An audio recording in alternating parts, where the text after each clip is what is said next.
감사합니다. 예, 오늘 말씀 우리 성경 읽기표에 따라서 히브리서 말씀 히브리서 10장 32절부터 36절까지 말씀인데요.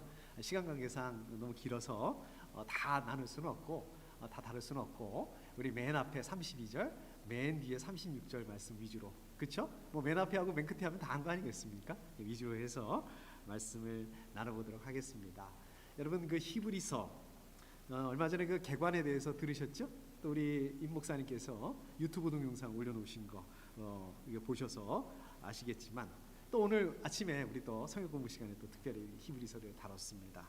아시겠지만 일단 히브리서는 누가 기록했는지, 물론 하나님이 기록하셨죠. 그렇지만 어떤 사람 저자가 기록했는지, 누가 기자인지 정확하게 알 수가 없습니다. 다만 우리가 이 히브리서라는 그런 제목을 통해서 봤을 때 우리 뭐 유대인들, 히브리인들 이렇게 얘기하지 않습니까? 그래서 아마 유대인 출신의, 그러니까 이 히브리서를 읽는 독자들은 유대인 출신의 그리스도인들일 것이다라는 것을 알 수 있습니다.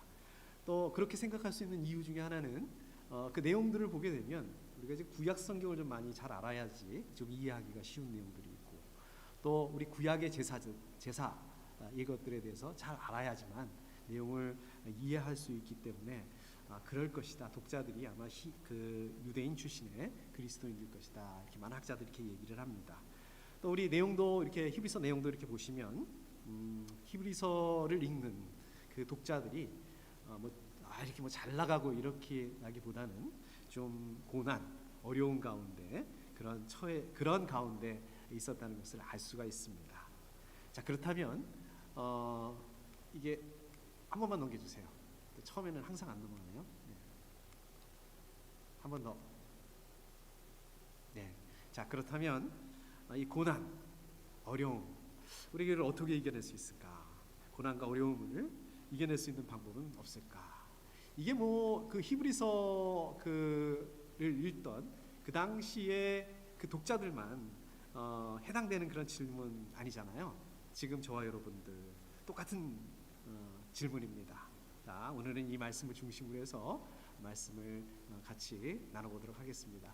오늘 이게 안 넘어갑니다. 예, 목사님께서 좀 넘겨주셔야 될 것 같습니다. 네, 제가 이렇게 계속 누르는데도 안 넘어갑니다. 좀 넘겨주세요.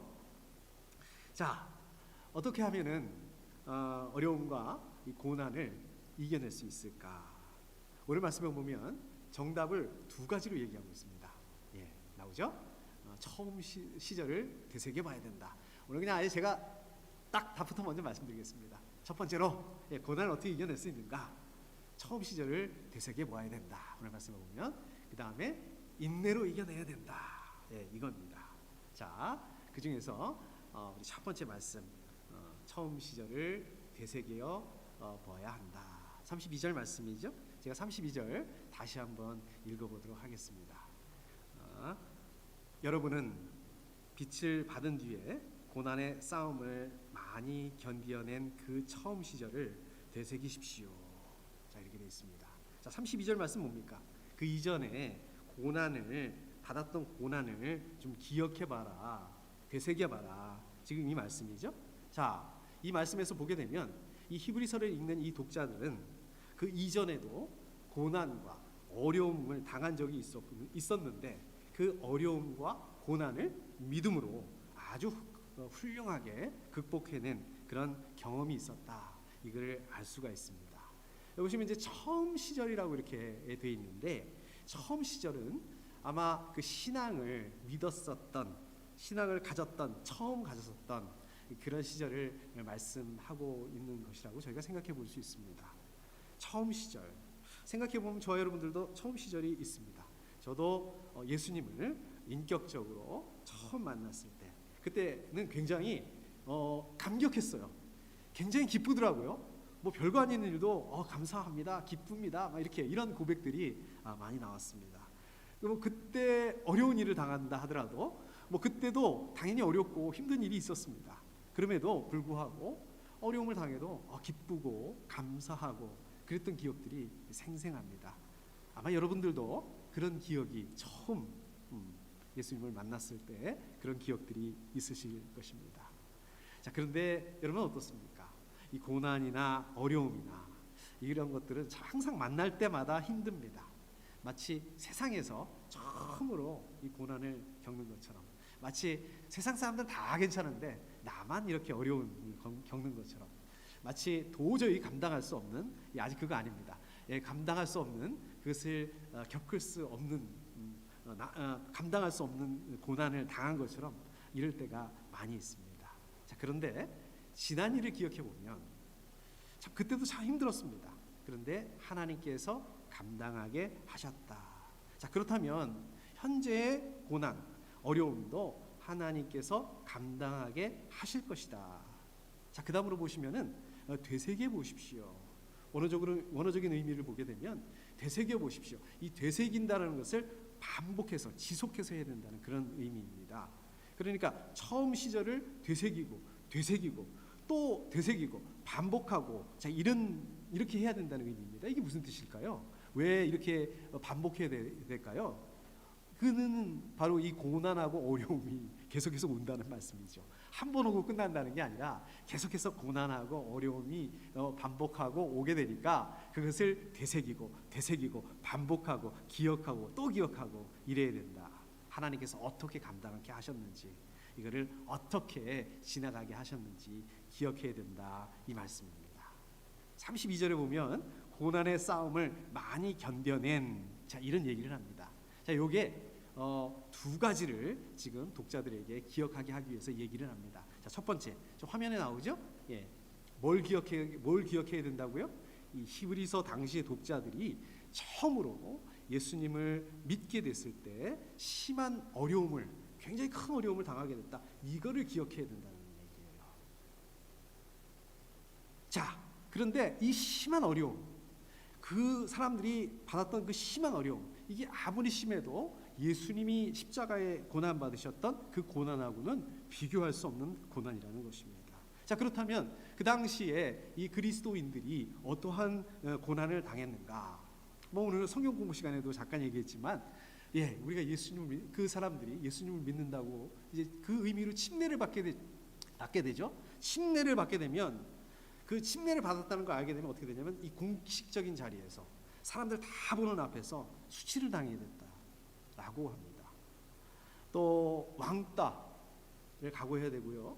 또 그 억울하고 적대적인 대접을 받는 것을 당연하게 여겨야 했다. 거기다가 만약에 오늘 아까도 말씀드렸던 것처럼 이 히브리서의 독자들처럼 이 유대인 출신이 이제 유대교를 버리고 이제 내가 그리스도인이 되겠다, 이렇게 침례를 받는 경우는 아까 거기 두세 가지에다가 플러스 더 유대인들로부터 또 핍박을 받게 됐다. 이방인들보다 훨씬, 이방인 출신 그리스도인들보다 이 유대인 출신 그리스도인들이 훨씬 더 어려움을 당하게 됐다. 왜 그럴까요? 유대인들은 여러분 잘 아시다시피 신앙적인 배타성을 가지고 있습니다. 그래서 유대교를 버리고 배교해? 이거는 뭐 정말 상상을 초월할 수 없는 그러한 박해에 시달릴 각오를 해야 된다. 그러고서 예수님 믿어야 된다. 그렇다는 거죠. 뭐 그 유대인들은 어떻습니까? 자기들끼리 이렇게 사업을 하잖아요. 안 껴주는 거예요. 그 사업이 망할 수밖에 없는 겁니다. 또 그 집안에서 쫓겨날 수밖에 없는, 추방당할 수밖에 없는 그러한 고난을 각오하고 살아야 된다. 뭐 요즘 같으면 뭐 집안에서 쫓겨나면 쫓겨나지. 요즘은 얼마든지 그러고도 살 수 있지 않습니까? 그 당시 배경에서는 집안에서 쫓겨나도 이거는 살 수가 없다는 얘기예요. 죽을 수밖에 없게 되는 그런 상황이 된다는 말씀입니다. 자, 그 다음에 화면 넘겨주십시오. 자, 뭐를 각오를 해야 되는가? 뭐를 기억을 해야 되는가? 예수님의, 히브리서 당시 독자들이 예수님의 고난에 참여하고자 했고 그 고난을 전혀 두려워하지 않았다. 너네들이 그런 사람들이다. 너네들이 그렇게 했었다. 그거를 기억해야 된다는 얘기입니다. 자, 여기서 견뎌낸다는 의미는 자기 입장을 고수한다는 거예요. 확고부동하게 바꾸지 않는다는 얘기예요. 도망가지 않는다는 뜻입니다. 이 그리스 사람들은요, 굉장히 명예를 중요시했다고 합니다. 그래서 자기 명예를 지키기 위해서 어려움이 오거나 또 위험이 오더라도 그거를 내가 참아보겠다, 이렇게 하는 사람들이 많았다고 합니다. 마찬가지로 이 히브리서 독자들도 어떻습니까? 마찬가지로 확실한 보상, 또 미래가 보장되지 않는 그런 상황이잖아요. 그런 상황에서도 예수님의 고난에 참여하기 위해서 세속적인 것, 그런 것들을 포기하고 신앙 때문에 오는 어려움을 참아냈다. 자, 이런 말씀입니다. 그리스 사람들은 왜 참아냈다고요? 왜 어려움과 위험을 참아냈다고요? 자기의 명예를 지키기 위해서. 그런데 반해서 이 히브리서 독자들은 그게 아니라 뭡니까? 예수 그리스도의 제자, 예수 가능하겠습니까? 아니죠. 하나님께서 붙잡아 주시니까 하나님의 은혜로 가능한 거 아니겠습니까? 근데 히브리서 기자가 지금 얘기하는 게 뭡니까? 너네가 옛날에 그렇게 감당할 수 있으니까, 하나님의 은혜 때문에 감당할 수 있었다면 그 하나님의 은혜가 여전히 유효하니까, 하나님의 은혜가 지금도 하나님의 은혜를 기대할 수 있으니까 흔들리지 말아야 된다, 이 말씀입니다. 자, 그런데 이 히브리서를 읽고 있는 이 독자들, 처음 예수님을 믿었을 때 그때는 그렇게 잘 해냈는데, 지금 이 히브리서를 읽는 이 순간에 이 사람들은 그런 열심을 잃어버리고, 그런 열정을 잃어버리고, 그런 사랑을 잃어버리고, 흔들리고 퇴보하고 그런 상황 가운데 있었다는 것을 알 수 있습니다. 자, 어떻게 하면 고난과 어려움을 이겨낼 수 있을까? 고난과 어려움을 이겨낼 수 있는 방법은 뭐 없을까? 두 번째 정답, 두 번째, 그게 뭡니까? 인내로 이겨내야 된다. 36절 말씀입니다. 앞에 그냥 다 스킵하고 제가 36절 한번 읽어보겠습니다. 여러분이 하나님의 뜻을 행하고서 그 약속해 주신 것을 받으려면 인내가 필요합니다. 인내가 필요하다고 말씀하고 있습니다. 오늘 제가 설교 제목으로 잡아놨죠? 자, 인내가 무슨 뜻일까요? 인내가 무슨 뜻일까요? 원어적인 의미를 보면 자기가 확신하고 있는 상태, 그거를 견고하게 그 상태에서 머물러 있는 거예요. 인내는 아무리 견디기 힘든 상황이 압박해 온다 하더라도 도망치지 않는 것입니다. 신앙을 가지고 이 세상을 살아가는 그 하나님의 자녀에게 이 인내가 요구되는 것이 당연한 것입니다. 하나님께서 주시는 소망, 약속, 여기에 대한 확신이 없다면, 그렇다면 확신이 있다면 이 신앙의 위협을 강화하는 사람들, 아까 말씀드렸죠? 유대인 출신들은 특히 이 유대인이다 하더라도, 상황이 온다 하더라도 그를 피할 이유가 없다는 거예요.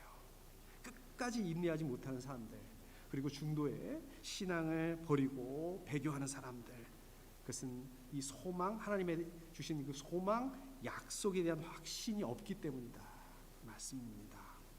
자, 그렇기 때문에 인내가 없으면 어떻습니까? 인내가 없으면 하나님의 말씀을 듣고 아무리 그 하나님의 말씀을 믿음으로 받아들인다 하더라도 하나님의 말씀의 열매를 맺을 수가 없습니다. 들을 수는 있죠. 동의할 수 있죠.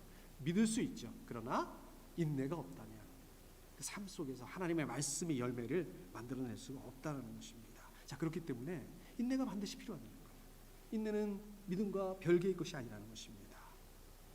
인내는 하나님에 대한 믿음이 없으면 불가능합니다. 인내하지 못한다. 바꿔서 얘기하면 뭡니까? 인내하지 못한다. 무슨 얘기예요? 미안하지만 믿음이 없다라는 말씀입니다. 시험과 어려움과 환난이 올 때 뒤로 물러나고 절망하고 그럴 수 있죠. 그럴 수 있습니다. 그렇지만 신앙과 믿음의 힘, 인내함으로 이거를 이겨내야 된다. 그 당시 히브리서 독자들 행여라도 그 위험에 빠지지 않도록 인내를 가져라 권면하고 있는 말씀입니다. 그 약속해 주신 것을 받으려면 고난받는 성도들에게 왜 인내가 필요한가? 왜 인내가 필요합니까? 하나님께서 하나님의 자녀들, 성도들에게 약속하신 그 축복을 받으려면 인내라고 하는 언덕을 넘어가야 된다. 이 인내를 넘어가지 못하면 어떻다고요? 약속하신 것, 약속해 주신 것을 받을 수 없다. 약속해 주신 것이 뭡니까? 약속해 주신 것이 뭘까요? 하나님께서 예수 그리스도의 십자가를 통해서 저 여러분들, 또 우리 믿는 그리스도인들에게 주신 천국의 안식입니다. 영혼의 구원입니다. 또 예수님께서 재림하실 때 일어날 것들에 대해서 말씀하고 있는 것입니다. 자, 받으려면 무슨 뜻이죠? 원래 받기로 돼 있는 그 축복을 받는다는 말씀입니다. 하나님께서 미리 예비하신 그 축복을 믿음으로 인내를 가지고 견뎌내면 받게 되는데, 일시적인 핍박 때문에, 어려움 때문에 이거를 인내하지 못하고 도망가 버리면, 침륜에 빠지게 되면, 절망하게 되면, 이런 사람들 안 된다. 이런 사람들을 격려하기 위해서 인내로 이겨내야 된다. 오늘 말씀하고 있는 것입니다. 자, 오늘 이 말씀을 한번 적용 한번 해볼까요? 네, 오늘 말씀 적용 첫 번째로 한번 해보겠습니다. 오늘 말씀 33절, 34절 저희들이 같이 읽지는 않았지만 이게 무슨 내용이냐면요. 이게 이 사람들이, 히브리서 독자들이 예수님을 처음 믿었을 때 당했던, 예수님을 믿는다는 그 사실 때문에 당했던 일들입니다. 어떤 내용들입니까? 요약해 보면 많은 사람들 앞에서 구경거리가 되기도 합니다. 또 재산을 뺏기기도 해요. 또 예수님 믿는다는 것 때문에 고난과 어려움을 당하게 됐습니다. 그런데 그때 어떻게 했다고요? 처음 믿었을 때 어떻게 했다고? 이 고난을 이겨냈을 뿐만 아니라, 고난을 자기들만 겨우겨우 이겨냈을 뿐만 아니라 다른 사람들, 같이 고난받는 사람들까지 돌볼 수 있었다. 돌보는데요, 그것도 의무감에서 뭐 억지로 이런 게 했던 게 아니라 기쁨으로 돌봤다. 너네들 그런 사람들이었다. 그러한 열심을 가지고, 그러한 사랑을 가지고 있었던 사람들인데 그 열심을 잃어버리고 이제 그 외부의 핍박 때문에, 외부의 유혹 때문에 언제 넘어질지 모르는 그런 위험한 상태가 됐다는 말씀입니다. 자, 너네들 예수님 처음 만났을 때 그 뜨거운 열심, 사랑, 이것이 어느새 다 식어버리고 메말라져 버리고, 자, 그렇기 때문에 그 처음 믿음, 처음 사랑을 되돌아봐야, 그것을 회복해야 된다라고 말씀하고 있는 것입니다. 자, 그런데 이 히브리서 독자들은 어떤 모습입니까? 히브리서 독자들만 이런 모습입니까? 저 여러분들, 또 우리 많은 그리스도인들이 이런 모습으로 살아가는 것이 보통 아니겠습니까? 우리 출애굽기를 보면 어떻습니까? 출애굽기를 보면 이스라엘 백성들이 이제 이집트를 나옵니다. 이집트를 나와서 막 앞으로 나가는데 앞에 홍해가 가로막고 있죠. 또 뒤에서는 어떻습니까? 그 당시 세계 최강의 이집트 군대, 정예 군대가 따라오고 있습니다. 어땠을까요? 완전 패닉 상태죠. 앞으로 나갈 수도 없고 뒤로 도망갈 수도 없고, 정말 어떻게 해볼 수 없는 그러한 가운데 하나님께서 어떻게 하십니까? 홍해를 갈라주세요. 정말 상상할 수 없었던 그런 방법을 통해서 구원해 주십니다. 이스라엘 백성들이 기뻐하고 감사하고 춤추고 하나님을 찬양하고, 근데 시간이 지나니까 어떻게 되나요? 시간이 지나고 환경이 지나 먹을 게 없어요. 마실 물이 없어요. 하나님을 원망하고 불평하고 이렇게 됩니다. 디모데후서 4장 10절.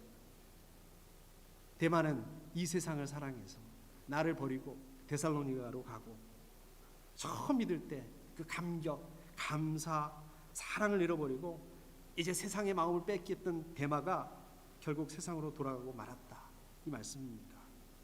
저 여러분들 처음에 그 마음, 그 열정, 확신을 잃어버리지 않기 위해서 여러분들의 그 삶을 돌아볼 수 있어야 됩니다. 이것을 놓고 기도할 수 있어야 됩니다. 요한계시록 2장 4절, 5절 말씀을 보면 어떻게 되어 있습니까? 그러나 너에게 나무랄 것이 있다. 그것은 네가 처음 사랑을 버린 것이다. 그러므로 내가 너에게 내가 어디에서 떨어졌는지를 생각해내서 회개하고 처음에 하던 일을 하여라. 내가 그렇게 하지 않고 회개하지 않으면 내가 가서 네 촛대를 그 자리에서 옮기겠다. 주님께서 누구한테 말씀하시는 것입니까? 이거 에베소 교회를 책망하시고 있으신 말씀이에요. 내용이 뭐예요? 처음 사랑을 잃어버렸다는 거예요. 에베소 교회가. 그러니 회개하고 처음 사랑을 회복해야 된다. 그렇지 않으면 어떻게 한다고요? 주님께서 촛대를 옮기시겠다고 말씀하고 있습니다. 마찬가지로 저 여러분들, 우리 모습을 진지하게 되돌아봐야 됩니다. 저 여러분들이 처음 예수님 믿었을 때 그 사랑, 그 열정, 이것이 식어가고 있다면 우리는 다시 그 처음 믿었던 그 믿음, 이것을 회복하기 위해서 하나님 앞에 엎드려야 된다는 말씀입니다. 저 여러분들, 우리 생명생교회 처음 믿었던 그 시절, 그것을 되새기고 그때의 감격, 하나님을 처음 만났을 때, 예수님을 인격적으로 처음 만났을 때 그 뜨거운 모습으로 날마다 하나님께 감사하고 찬양하고 감당할 수 있는 저 여러분들, 우리 생명생교회 그렇게 되실 수 있기를 축복합니다. 그것을 통해서 어려움과 고난을 감당하실 수 있기를 축복합니다. 고난과 어려움 앞에서 이전의 고난과 어려움의 순간을 우리가 다시 생각해야 된다. 왜 그럴까요? 왜 우리가 이전의 고난과 어려움 이런 상황들을 다시 생각해 봐야 될까요? 같은 상황이 발생했기 때문에 그렇습니다. 이것은 마치 그 전쟁터에서 우리 지휘관이 군인들 앞에서 이렇게 얘기하는 것과 같습니다. 이전에 여러분이 전쟁에서 승리했던 것을 한번 생각해 보십시오. 이렇게 또 다른 고난이라고 하는 이 전쟁에서 승리할 수 있도록 오늘 말씀은 지금 위로하고 격려하고 용기를 주고 있는 것입니다. 여러분들이 살아가는 이 세상이 어떻습니까? 우리 눈에 보이진 않지만 사실은 영적 전쟁, 치열한 영적 전쟁이 이루어지고 있습니다. 영적 전쟁이 끝나지 않고 있습니다. 여러분들 우리 생명생교회를 포함해서 우리 하나님의 자녀들이 당하는 이 고난의 싸움 한 번으로 끝나는 게 아니에요. 우리 한 번만 이기면 되는 이게 아닙니다. 계속되어진다는 말씀입니다. 사탄은 어떻습니까? 여러분들 믿음을 잃어버리게 하려고 끊임없이 공격해 옵니다. 끊임없이 노력합니다. 지난번에는 건강을 공격해요. 또 이번에는 또 경제적인 어려움을 가지고 공격해 오기도 합니다. 또 다음번에는 다른 사람들과의 그 관계를 통해서 공격해 오기도 합니다. 끊임없이 공격해 옵니다. 앞으로도 그럴 것입니다. 우리 로버트 길핀이라는 분이 이렇게 얘기를 했다고 그러죠. 한 시험이 끝나면 다른 시험이 찾아온다. 사탄은 한 계획에만 집착해 있는 듯 하다가도 신속한 움직임으로 시험의 형태를 바꿔서 사람들 앞에 제시한다. 그렇습니다. 무슨 말씀입니까? 앞으로도 고난은 연속적으로 다가올 것이다. 어떨 때는 그렇습니다. 여기저기서 정신없이 여기 터지고 여기 터지고 꽝꽝 터질 수도 있고요. 또 꼬리에 꼬리를 물면서 맹렬하게 공격을 당할 때도 있습니다. 고린도전서 10장 12절에서 이렇게 말씀하시죠. 그러므로 서 있다라 생각하는 사람은 넘어지지 않도록 조심하십시오. 방심하면 안 된다는 얘기예요. 늘 깨어 있어야 된다는 말씀입니다. 자, 이 뒷말씀이 정말 귀한 말씀입니다.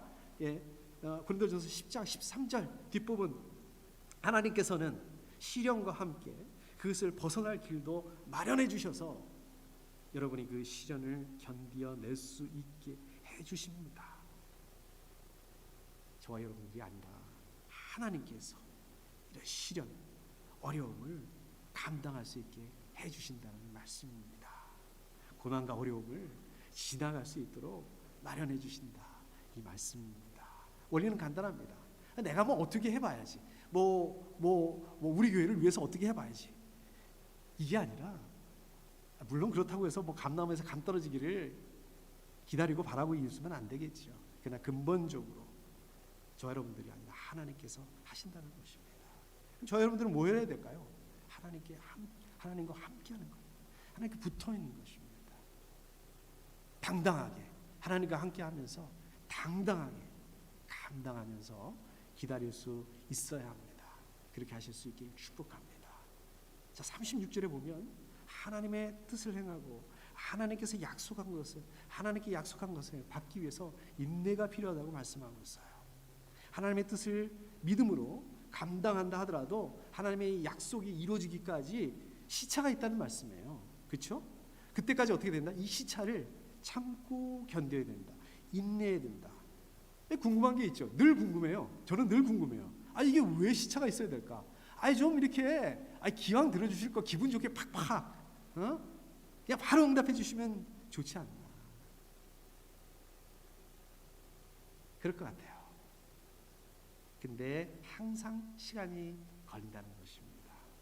제가 아는 목사님이 있는데 이 목사님이 한 교회에서 부목사로 9년 동안 이제 섬겨 왔습니다. 근데 이제 올 봄에 아마 그 교회에 새로 이제 담임 목사님께서 부임하셨던 것 같아요. 그래서 이제 제가 아는 그 목사님이 사임할 수밖에 없는 그런 상황이 됐던 것 같습니다. 그래서 이제 목회지가 이제 결정되지도 않았는데 이제 그 사임하기로 결정을 했는데 이제 무엇보다도 이제 더 문제가 되는 게 뭐냐면 그 동안에 아마 그 교회에서 이제 알비자를 이렇게 진행하고 있었는데 그것도 이제 중단되는 그런 상황이 됐던 것 같아요. 그래서 그 사모님께서 일하는 그 직장을 통해서 좀 그 영주권을 이렇게 좀 계속 그런 상황까지 갔던 것 같아요. 그 얘기를 이렇게 듣고 있는데요. 아, 진짜 답답하더라고요. 제가 듣기에도 참 그렇게 답답하고 막막하고 돌파구가 없어요. 그러니 본인들은 얼마나 답답하겠습니까? 제가 이 얘기를 듣던 게 지난 여름입니다. 7월인가 그랬습니다. 제가 할 수 있는 거라고는 그 당시에 해줄 수 있는 거라고는 그 두 분을 위해서 그냥 식사 대접 한번 하고 그다음에 그냥 이야기 들어주고 그냥 같이 마음 아파해주고 내가 기도해줄게요. 실제로 제가 기도했습니다. 근데 한 3개월이 지났나요? 한 4개월이 지났나요? 제가 며칠 전에 그 목사님의 소식을 다시 듣게 됐습니다. 놀라운 반전이 일어났습니다. 목사님이 원래 그 9년 동안 사역했던 그 교회 같은 교단인데 훨씬 더 큰 교회 그 교회 그 목사님이 어느 날 전화하셨대요. 담임 목사님 전화하셔서 자기하고 같이 한번 사역을 해보지 않겠냐? 자기하고 같이 사역했으면 좋겠다. 당연히 알비자도 그 교회에서 해결해 주겠다. 이렇게 하셨답니다. 또 그 사모님도 다른 직장에 이 풀타임으로 일을 하게 됐는데 그 일도 그 사모님이 평소에 자기가 좀 하고 싶었던 일을 할 수 있게 됐다는 거예요. 얼마나 감사한지 모르겠습니다. 여러분, 마치 우리가 봄에 씨를 뿌립니다. 봄에 씨를 뿌린다고 해서 그 열매가 바로 열리는 게 아니잖아요. 여름 동안에 물도 줘야 돼요. 아유, 더워 죽겠는데 나가서 떼약볕에서 물도 줘야 돼요. 비료도 줘야 됩니다. 잡초도 뽑아야 됩니다. 그래야만 어떻습니까? 요즘처럼 가을 수확의 계절에 수확할 수 있는 거예요. 마찬가지로 어떻습니까? 우리 하나님의 말씀대로 순종하고 행했다. 그리고 인내하면서 우리가 행했다면 인내하면서 하나님께서 주실 그 약속을 믿고 하나님을 신뢰하고 기다릴 수 있어야 합니다. 자, 여러분들 이 세상을 살아가면서 시련과 고난과 또 어려움이 다가올 때마다 불평하지 말아야 됩니다. 낙심하지 말아야 됩니다. 오히려 기뻐해야 합니다. 고난과 시련, 어려움이 크면 클수록 어떻습니까? 우리가 우리의 그 믿음을 증거할 수 있는 기회도 많아집니다. 아까 그 목사님 부부처럼 하나님 나라에 쌓아놓을 상급도 커지게 되기 때문에 그렇습니다. 여러분들 우리 생명생 교회도 시련과 고난과 어려움이 올 때마다 오히려 기쁜 마음으로 담대한 믿음을 가지고 인내함으로 이 어려움 고난을 잘 감당해서 이 어려움을 오히려 기회로 만들 수 있어야 됩니다. 무슨 기회요? 이 세상이 아니라 하나님께 더 큰 상급 영광을 누릴 수 있는 그런 기회가 될 수 있어야 되겠습니다. 오늘 말씀을 정리하도록 하겠습니다. 제가 지난 월요일 날 저희 지방회에 갔었는데요. 그 지방회에서 한 목사님의 그 간증을 들었습니다. 그 간증을 좀 여러분들에게 좀 나누고 싶습니다. 이 목사님이 그 신학 박사를 하기 위해서 한국에서 이제 미국으로 오셨다고 합니다. 근데 달라스가 아니라 이제 멤피스라는 곳으로 이렇게 오셨는데 그 멤피스에 있는 대학의 박사 과정에 들어가게 되려면 전제 조건으로 라틴어 시험을 봐서 그 시험에 합격을 해야만 박사 과정에 입학을 할 수 있게 됐다고 합니다. 그래서 이제 봄학기에 라틴어 수업을 들었는데 뭐 책이 700페이지에다가 뭐 하나도 모르는 말을 하니까 너무 힘들고 어렵고 그래서 버티다 야 이거 도저히 안 되겠다. 이게 안 되겠다. 나는 안 되겠다. 그리고 이제 포기하고 이제 짐을 쌌다고 합니다. 한국으로 돌아가야지. 그리고 이제 학장님하고 이제 면담을 했다고 합니다. 학자님께서 그렇게 물어보셨겠죠? 아니 왜 학업을 포기하려고 하느냐? 아니 왜 한국으로 돌아가려고 하느냐? 그랬더니 목사님이 라틴어가 너무 힘들어가지고요. 도저히 감당할 수 없어서 제가 돌아가려고 합니다. 그랬더니 그 학장님이 바로 그 자리에서 라틴어 교수님을 오라고 이렇게 딱 전화를 하더래요. 라틴어 교수님이 이렇게 딱 오니까 이제 그 학장님이 그렇게 얘기를 했다고 합니다. 아니 이 학생이 라틴어가 힘들어서 한국으로 학업을 포기하고 돌아가겠다고 하는데 좀 당신이 라틴어 교수님이니까 좀 이 학생을 위해서 좀 도와줄 수 있는 방법이 뭐 없습니까? 이렇게 물어봤더니 그 교수님이 그러더래요. 그래요? 뭐 없는데요? 뭐 그게 라틴어가 힘들어서 한국으로 돌아가야 된다면 뭐 돌아가라고 하세요. 돌아가야죠 뭐 이렇게 얘기를 하더랍니다. 근데 이제 그 라틴어 교수님이 마지막으로 그렇다면 내가 당신을 위해서 학생들을 위해서 원한다면 여름학기에 라틴어 클래스를 개설해 주겠다 이렇게 약속을 했다고 합니다. 그래서 이제 그 교수님이 그 목사님이 이제 여름학기로 그 라틴어 수업을 듣기로 하고 라틴어 수업 시간에 첫 시간에 딱 들어갔다고 합니다. 자기가 제일 먼저 왔대요. 근데 아무리 기다려도 학생들이 안 오더라는 거예요. 그러니까 알고 봤더니 학생이 자기 혼자뿐이었다는 거예요. 그렇지 않아도 라틴어가 어려워가지고 그러고 있었는데 자기 혼자 있으니까 어떻겠습니까? 아주 제대로 배웠겠죠. 공부를 열심히 안 할 수 없었겠죠. 근데요, 더 재밌는 거는 학생이 자기 혼자뿐이었는데 그 교수님이 아주 열정적으로 그 자기를 위해서 가르쳐 주셨다는 거예요. 그 예문에 뭐 신학교인데도 그랬나 봐요. 신학교인데도 예문에 그 성경이나 이런 것들이 좀 잘 안 나왔나 봐요. 근데 가끔 이렇게 성경 귀절이 나왔대요. 성경 귀절이 나오면 그 교수님이 그냥 뭐 라틴어를 가르치는 정도가 아니라 그 구절을 가지고 설교를 하더래요. 아주 설교를 하더래요. 한 번은 그렇게 물었답니다. 자, 성경에서 가장 중요한 구절 하나로 한다면 당신은, 그러니까 그 목사님이죠, 어느 구절을 이야기할 수 있겠느냐. 여러분들 다 아시죠? 우리도 얘기했었잖아요. 그래서 목사님이 그렇게 얘기했어요. 예, 요한복음 3장 16절입니다. 딱 이렇게 얘기를 했다고 합니다. 답을 했다고 합니다. 그랬더니 그 교수님이 맞았어요. 근데 그 말씀을 누가 언제 누구한테 했는 그 말씀인지 기억하느냐고 묻더래요. 그래서 그 목사님이 그거야 그 어느 날 밤에 이제 니고데모가 예수님을 찾아왔는데 예수님께서 그 니고데모에게 한 말씀이 아니냐 이렇게 대답을 했답니다. 그랬더니 그 교수님이 맞았다. 자, 근데 한번 생각해 보라는 거예요. 아니, 그렇게 중요한 말, 성경을 정말 하나로 요약할 수 있는, 한마디로 요약할 수 있는 그 중요한 말이 그 3장 16절, 요한복음 3장 16절이 그렇게 중요하다면 왜 많은 사람들이 모이는데 5천 명 있는데 그 앞에서 얘기하지 않고 니고데모 한 사람을 위해서, 한 명을 위해서 그렇게 얘기했을까? 왜 그때 얘기를 했을까? 한 영혼이 그렇게 중요하기 때문에 그런 거야. 한 영혼이 또 많은 사람들을 변화시킬 수 있기 때문에, 선한 영향력을 줄 수 있기 때문에 예수님께서 그렇게 하셨던 거야. 나도 학생이 지금 한 명이지만 이 한 명을 위해서 그렇게 하는 거야. 이렇게 얘기를 했답니다. 원래 이 교수님이 일본 선교사로 나가려고 했었는데 여차여차해서 일본 선교사로 못 나가고 라틴어를 가르치는 교수가 됐다고 합니다. 소망이 이루어지지 않았다고 합니다. 그런데 어느 날 자기 클래스에 이 동양에서 온, 한국에서 온 학생이 있다는 것을, 그 얘기를 듣고, 그러니까 봄 클래스 때 그랬다는 거겠죠. 너무 기뻐했다고 합니다. 너무 놀랐고 너무 흥분했다, 그 얘기를 했대요, 그 목사님한테. 예. 그래서 자기도 이 한 명의 동양 학생을 위해서, 마치 예수님께서 니고데모에게 그렇게 얘기했던 것처럼 이 한 명의 동양 학생을 위해서 헌신을 다해서 가르치고 싶었다.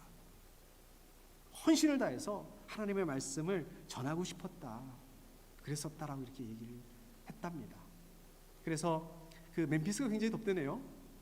그리고 아주 이렇게 그 습도도 높고 후덥지근한 2달 동안 매일매일, 여름학기니까 매일매일 그 여름학기 수업을 들었다고 합니다. 너무 힘든데도. 그리고 이제 시험이 그 여름학기가 끝나고 나서 시험을 봤는데 목사님께서 그 라틴어에 합격을 할 수 있었게 됐고, 그리고 그의 가을에 이제 박사과정에 입학할 수 있게 되었다고 합니다. 8월 말에 이제 그 박사과정 입학식이 있었는데, 그 입학식에 동시에 장례식도 같이 있었다고 합니다. 그래서 누가 돌아가셨는가? 누구 장례식인가? 목사님이 이렇게 궁금해하면서 봤는데 그 장례식의 주인이 바로 그 라틴어 교수님이었다고 합니다. 원래 라틴어 교수님이 알고 보니까 가을 학기부터 학장을 맡기로 내정되어 있는 그런 분이셨다고 합니다. 어쩌면 그 교수님이 그 무더운 멤피스 그 여름, 그 목사님을 위해서 그렇게 무리하지 않았다면 아마 그해 가을부터는 학장님이 될 수 있었겠죠? 그리고 또 훨씬 더 많은 학생들에게, 한 명이 아니라 훨씬 더 많은 학생들에게 라틴어를 가르칠 수 있었겠죠? 또 좋은 얘기도 많이 해줄 수 있었겠죠? 선한 영향력도 미칠 수 있었겠죠? 교수님 개인적으로도 더 영광이겠죠? 라틴어 교수라는 것보다는 학장이라는 게. 그렇지만 그 교수님은 그 목사님 한 사람을 포기하지 않았습니다. 제가 그 말씀을, 그 간증을 이렇게 듣고 있는데 그런 생각이 드는 거예요. 제가 만약에 그 교수님이었다면 저는 어떻게 했을까? 그냥 한 명 학생을 선택했을까? 아니면 학장의 자리를 선택했을까? 제가 생각해 보니까 저는 학장의 자리를 선택했을 것 같아요. 근데 만약에 하나님께서, 저는 그런 욕심이 있음에도 불구하고 하나님께서 아니야, 한 명의 학생을 선택해야 돼 라고 말씀하신다면 나는 어떻게 했을까? 제가 저한테 이렇게 질문을 하게 되더라고요. 그러면 저는 그러한 한 학생, 그러한 한 영혼이 있을까? 저한테 주어진 그 한 영혼, 한 학생, 그 누구일까? 그 목사님의 간증을 들으면서 제가 제 자신한테 그렇게 물어봤습니다. 근데 그 순간에 하나님 생각나게 해주시더라고요. 아, 있다. 저도 있다. 저는 한 영혼, 한 학생뿐만 아니라 여러분이 계시구나. 바로 여러분들, 우리 생명생 가족들, 우리 생명생 식구들. 예수님께서 요한복음 3장 16, 예수님한테 요한복음 3장 16절 말씀을 들은 니고데모가 나중에 그리스도인이 되죠. 그리고 이 사람 저 사람에게 선한 영향력을 끼칩니다. 또 아까 제가 말씀드린 그 목사님도 지금은 한 학교에 뭐 작지만 학장님이 되셨습니다. 그래서 선한 영향력을 주시고 있으시죠. 저 여러분들이 뭐 학장님이 되기는 좀 쉽지 않겠죠? 어렵겠죠? 그렇지만 이 모양 저 모양으로 선한 영향력을 줄 수 있다고 믿습니다. 바라기는 저 여러분들, 우리 생명생교회 이제 그 고난, 어려움 때문에 나만 왜 이렇게 힘들까? 다른 사람들은 잘 되는데 나만 왜 이럴까? 우리 교회는 왜 이럴까? 이게 아니라 오늘 말씀처럼 처음 시절을 되새기고 또 인내할 수 있어야 합니다. 더 나아가서 한 사람, 한 영혼을 위해서 기도할 수 있어야 됩니다. 저 여러분들에게도 니고데모와 같은, 또 그 목사님과 같은 그 한 사람, 한 영혼을 보내주시도록 기도하셔야 돼요. 그 한 사람을 위해서. 비록 실질적으로는 아무것도 해줄 수 있는 게 없어요. 뭐 해줄 수 있는 거라 그러면 밥 한 끼 사주고, 같이 염려해주고, 걱정해주고, 같이 마음 아파해주고, 그냥 기도해주고, 이게 전부일 수 있습니다.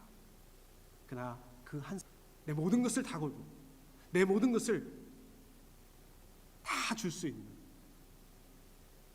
그러한 사람, 그러한 영혼을 보내주실 수 있도록 기도하셔야 돼요.